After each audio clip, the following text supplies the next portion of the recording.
Hi, I'm Paweł Spychalski, and to be honest, for the last 2 years I was almost not into racing. In the season of 2018 I participated in a few local races. I was second, but after the season I kind of lost interest in the flying through the gates. I more or less decided that freestyle suits me better. And I even had, until recently, had no racing quads. Today I will show you the quad that probably will make me want to set up a track over here again, because I even have gates in my car right now. And today I want to show you a surprise quad. Why it's a surprise, you will see in a moment. A surprise quad, this one. Why it's a surprise? Because the quad was never really intended to be created. I mean, I was contacted by the company that wrote to me, yeah, because of INAV, and we will send you a flight controller. Okay, fine, fantastic, outstanding.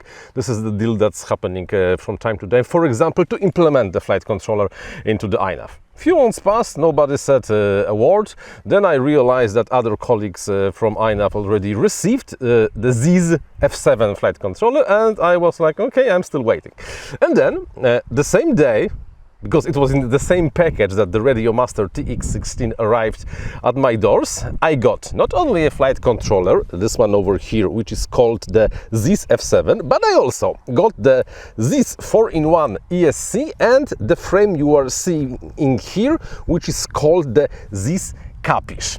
I opened everything and like, yeah, yeah, it's a nice frame, maybe I will do a video about it, but then, yeah, it's interesting. It looks like this flight controller is extremely simple to connect together. Maybe I have some spars, so let me connect some spars and let's see how far will I be able to go in one evening. And guess what? I've built this quad in one evening. Why? Let me show you why. You might not be able to see it on the first glance, but the Zeez F7 I have over here, combined with the Zeez 4-in-1 and the Capish frame, were probably the simplest build I ever experienced. Why? Because everything on this flight controller is thought through. There is the top space over here is almost completely flat, and it has reserved space to put your receiver, which I have over here. You see, just put on the top of the flight controller in the dedicated space, and dedicated space also there for the VTX. Unfortunately, I had something like a bigger VTX model from 2 years and I was not able to put it over there, but if you have a small VTX, it fits. Superb. Of course, the wire for the 4-in-1 ESC, kind of obvious thing, but then you connect camera on this side, you connect VTX on this side, you connect RX on this side, and to be honest, it's done. Also the frame, the Capish, which is, let's be honest, typically racing frame, they say it's 225 millimeters motor span, and only with the micro TX camera in front mount, was surprisingly simple and obvious thing to build. You only put a screw here, put 2 screws here, tighten everything, and the frame is ready. So, like I said, usually building a quad in my case takes me like 2, maybe even 3 evenings, because I'm never really like super hurry with everything. I prefer to do everything more deliberately and pay attention to details. With this thing, I was really surprised that after, I don't know, maybe 2.5 hours, I was really completely and absolutely done with the design. There were no strange questions of what goes where and why should I connect this thing to this thing. Even it comes with 4 of those LED strips together. So come on, amazing stuff.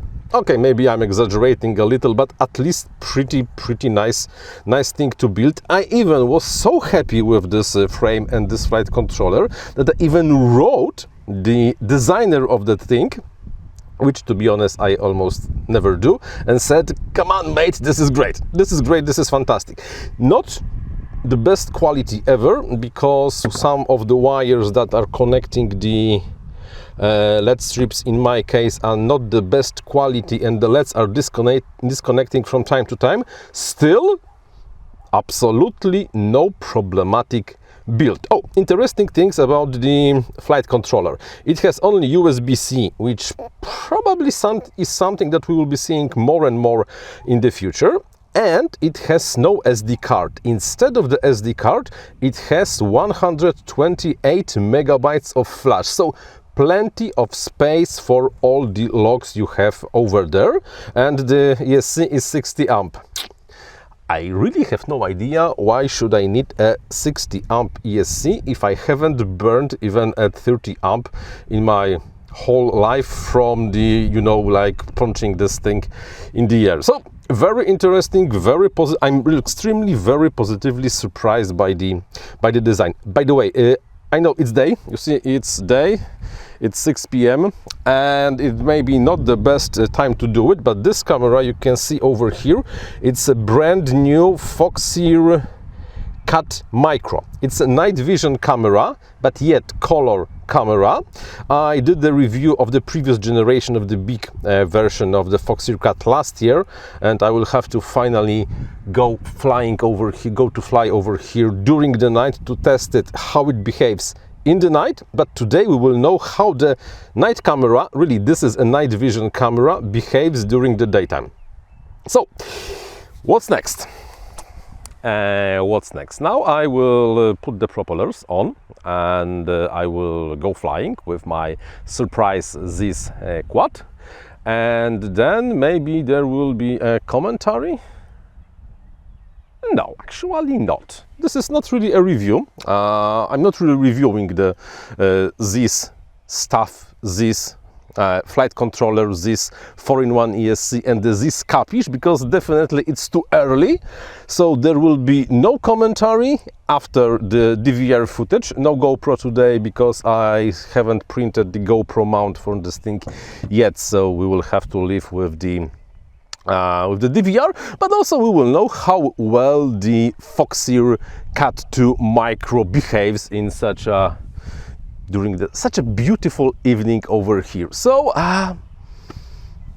yeah, the simplest build I ever really experienced. Number of water facts during the build, 0.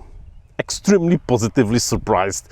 Man that originally kinda wanted to ignore this hardware a little, but apparently it's really not the case in this time.